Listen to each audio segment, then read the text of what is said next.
Bonjour et bienvenue pour notre rendez-vous hebdomadaire avec un film culte des années 80. Aujourd'hui, exception qui confirme la règle, retour sur un film qui a contribué à clore cette décennie 80 puisque sorti en 1990, l'année où le panache, l'émotion et la poésie envahissent les écrans français. Un film devenu immédiatement culte, Cyrano de Bergerac, réalisé par Jean-Paul Rapneau. Adapté de la célèbre pièce d'Edmond Rostand, ce long métrage réunit deux trésors du patrimoine. Un texte flamboyant du 19e siècle et un acteur incandescent, Gérard Depardieu. Il incarne Cyrano, un bretteur du verbe acérer, poète blessé par un nez trop grand et un amour trop discret pour sa cousine Roxane.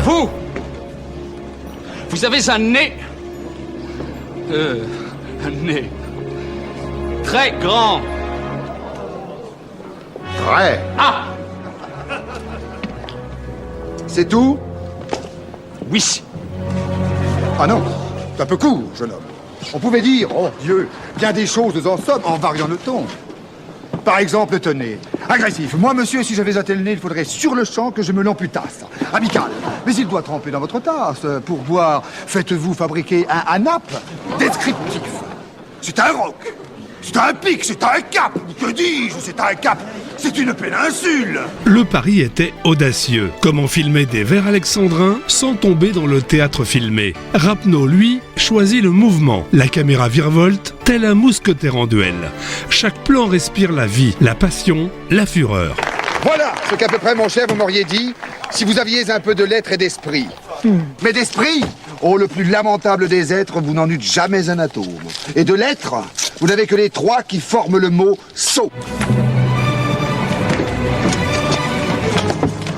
Eussiez-vous eu d'ailleurs l'invention qu'il faut pour pouvoir me servir devant la galerie pareil assortiment d'amères moqueries, que vous n'en eussiez pas articulé le quart de la moitié du commencement d'une, car je me les sers moi-même, avec assez de verve, mais je ne permets pas qu'un autre me les serve. Et Depardieu, inoubliable. Derrière la truculence de Cyrano, il y a la détresse d'un homme marqué par la pudeur. Sa prestation lui vaut le prix d'interprétation à Cannes, un César du meilleur acteur et une nomination aux Oscars. Rien que ça. À ses côtés, la délicate Anne Brochet, Roxane lumineuse et Vincent Pérez dans le rôle de Christian, le beau soldat muet des sentiments. Ensemble, ils composent un trio où les mots deviennent des armes, des caresses, des larmes.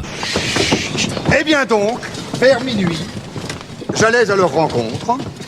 La lune dans le ciel luisait comme une montre, quand, soudain, je ne sais quel soigneux horloger s'étant mis à passer un coton nuagé sur le boîtier d'argent de cette montre ronde.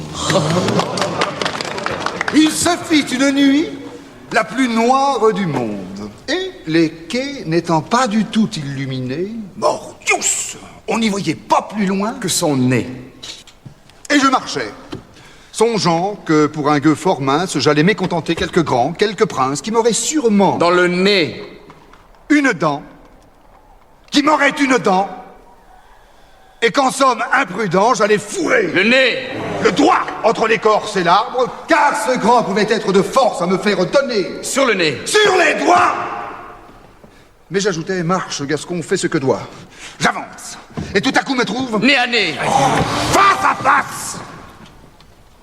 Oui, avec son braillard enragé qui puait. À plein nez. L'oignon et la vinasse.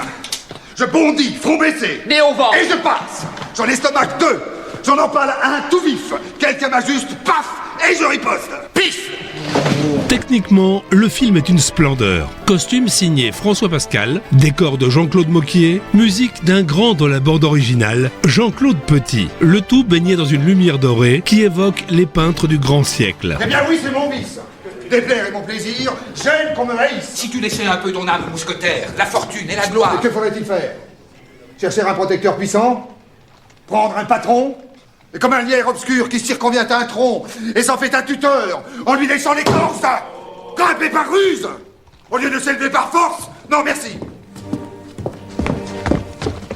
Dédier, comme tous ils le font, des vers aux financiers, se changer en bouffon dans l'espoir vil de voir aux lèvres d'un ministre naître un sourire enfin qui ne soit pas sinistre? Non, merci. Déjeuner chaque jour d'un crapaud, avoir un ventre usé par la marche, une peau qui plus vite à l'endroit des genoux devient sale, exécuter des tours de souplesse dorsale? Non, merci. de trouver du talent comme Mazette, être terrorisé par de vagues gazettes et se dire sans cesse « Oh, pourvu que je sois dans les petits papiers du Mercure, François !» Non, merci. Calculer, avoir peur, être blême, aimer mieux faire une visite qu'un poème, rédiger des placés, se faire présenter. Non, merci. Non, merci.